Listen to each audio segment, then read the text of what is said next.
অনুকূল প্রতিকূল সকল অবস্থায় আলহামদুলিল্লাহ আমরা এই দেশেই আছি। অনুকূল অবস্থায় থাকতে তো কোনো সমস্যা নাই, কিন্তু যখন প্রতিকূলতা দেখা দিবে তখন থাকাটা হলো অনেক চ্যালেঞ্জের। মৌলানা দেলোয়ার হোসেন সাঈদীর জন্য দুনিয়ায় কি কোনো দেশ ছিল না? মতিউর রহমান নিজামী রাহিমাহুল্লাহর জন্য কোনো দেশ ছিল না? আমাদের আইকন মাতার তাজ অধ্যাপক গোলাম আজম রাহিমাহুল্লাহর জন্য কোনো দেশ ছিল না? বহু দেশ আমাদের কাছে প্রস্তাব দিয়েছে, এরা শুধু তোমাদের দেশের সম্পদ নয়, এরা বিশ্বের মুসলমানদের সম্পদ, তোমরা আমাদের জন্য কিছুদিনের জন্য তাদেরকে দিয়ে দাও। আমরা তাদেরকে জবাব দিয়েছি, আপনাদের আন্তরিকতায় আমরা মুগ্ধ, ভালোবাসায় মুগ্ধ। আপনারা দোয়া করতে থাকেন, যতদিন আল্লাহ হায়াত দিয়েছেন তারা যেন মর্যাদার সাথে এই দেশে থাকতে পারেন। কিছু নপুংসক বলে মর্যাদা আল্লাহ যারে দে তার কি জেলে যাওয়া লাগে? আরে তোমরা তো আগে বলেছিলে, এখন তোমাদের ব্যাপারে আমরা কি বলবো একটু বলো তো। আমরা ওইটা বলতে চাই না। এরা বিবেকহীন, বুবা, বেওকুফ। আল্লাহর নবীরা জেল কেটেছেন, তো নবীর উম্মতদের সেই সুন্নত পালন করতে হবে না?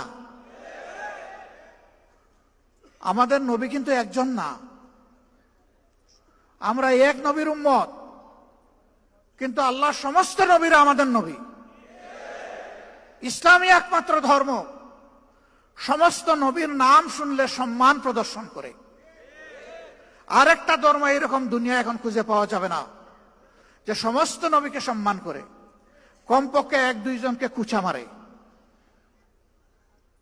This is Islam, Islam and only ইসলাম।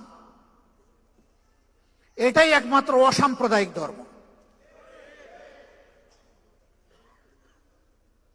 না রে ভাই, দেশের ভিতর থেকে আমরা দাওয়াত পেয়ে যাইনি, আবার দেশের বাইরে থাকা লোকটাকে কেউ আটকায় রাখতে পারেনি।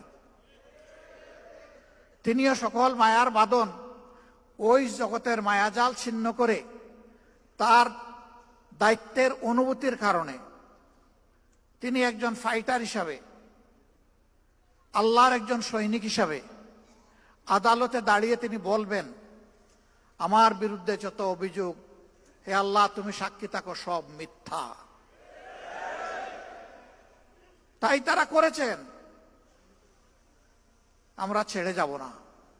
হ্যাঁ, আল্লাহ তাআলার নির্দেশে বিশেষ প্রয়োজনে যদি কখনো যেতে হয় সেটি ভিন্ন, কিন্তু শুধু জান বাঁচানোর জন্য একটু শান্তিতে মায়ার জালে একটু গোড়াগড়ি করার জন্য ইসলামী আন্দোলনের লোকেরা যায়নি, ইনশাল্লাহ যাবে না।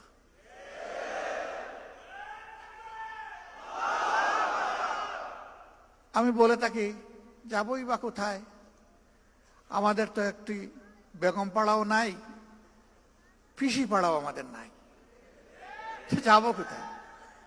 কারো আছে বেগম পাড়া, কারো আছে পিসি পাড়া, আমাদের নাই তো ওটা, এবং আমাদের এটা প্রয়োজনও নাই। আলহামদুলিল্লাহ, আল্লাহ যে জায়গায় মায়া করে, মহব্বত করে পয়দা করেছেন, এই জায়গাতেই যেন আল্লাহ বেশি করে বরকত দিয়ে দেন, এবং সেই বরকতটা শুধু যারা মুমিন মুসলমান, সাচ্চা মুসলমান না, আল্লাহর পক্ষ থেকে রহমত যখন জোরে, ওই নাফরমানও রহমতের অংশীদার হয়ে যায়।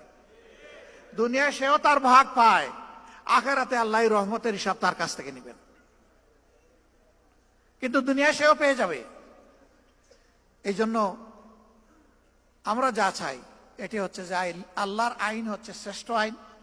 আজ পর্যন্ত কারো বলার দুঃসাহস হয় নাই যে আল্লাহর আইনের চাইতে জমিনের উপরে কোনো শ্রেষ্ঠ আইন আছে, এবং কিয়ামত পর্যন্ত এটা কেউ বলতে পারবে না। যত বড় দার্শনিক হোক, কেউ বলতে পারবে না এটা। তো শ্রেষ্ঠ আইন যেখানে আছে সেখানে শ্রেষ্ঠ আইনের প্রয়োগটাই আমরা চাচ্ছি, এর বেশি কিছু চাই না। ভয় দেখানো হয়, যদি কোরআনের আইন চালু হয় তাহলে মা বোনরা তো ঘর থেকে বের হতে পারবেন না। যদি কোরআনের আইন চালু হয় তাহলে যারা অন্য ধর্মের মানুষ তাদের কোনো নিরাপত্তা থাকবে না। আমরা যারা কোরআনের আইন চালু করার জন্য আল্লাহর দেওয়া তৌফিকের জন্য চেষ্টা করছি। আমাদের মা বোনরা ঘর থেকে বের হয় না, সমাজের বিভিন্ন পেশায় তারা কাজকর্ম করে না, আত্মীয় স্বজনের বিপদ আপদ হলে তারা দৌড়ে যায় না, তারা সমাজের উন্নয়নে অবদান রাখে না, তারা শিক্ষা প্রতিষ্ঠান, সর্বোচ্চ শিক্ষা প্রতিষ্ঠানে গিয়ে লেখাপড়া করে না, তারা লেখাপড়া করায় না, সবই করে। রাসূল করিম সাল্লাল্লাহু আলাইহি সাল্লাম এই সব কিছুর সুযোগ যত সাহাবিয়া ছিলেন, উম্মাহাতুল মুসলিমিন ছিলেন, সবার জন্য খুলে দিয়েছিলেন। এমনকি চরম ক্রিটিক্যাল মুহূর্তে রাসূল করিম সাল্লাল্লাহু আলাইহি সাল্লাম আহলে রায়দের সাথে বিশেষজ্ঞতার সাথে বসতেন, কিন্তু তিনি ভুলে যেতেন না উম্মাহাতুল মুসলিমিনের পরামর্শ নেওয়াটাও প্রয়োজন, সেটাও তিনি নিতেন। তার বাস্তব নমুনা সুলহে হুদাইবিয়া। সবাই কিংকর্তব্য বিমূঢ়, আল্লাহর রাসূলও চিন্তিত, কিন্তু আমাদের একজন মায়ের পরামর্শ কার্যকর হয়ে গেল, সমস্ত সমস্যা নিমিষের তরে বাতাসে উবে গেল। আল্লাহু আকবার। This is beauty of Islam. মায়েদের কোনো মর্যাদাই ছিল না, মা হিসাবে কোনো মর্যাদা ছিল না। ইসলাম এসে তাদের হাতে এই মর্যাদা তুলে দিয়েছে। এর চাইতে বড় মর্যাদা কেউ দিতে পারবে না, যতই মায়া কান্না করুক। বরঞ্চ আমাদের সর্বনাশ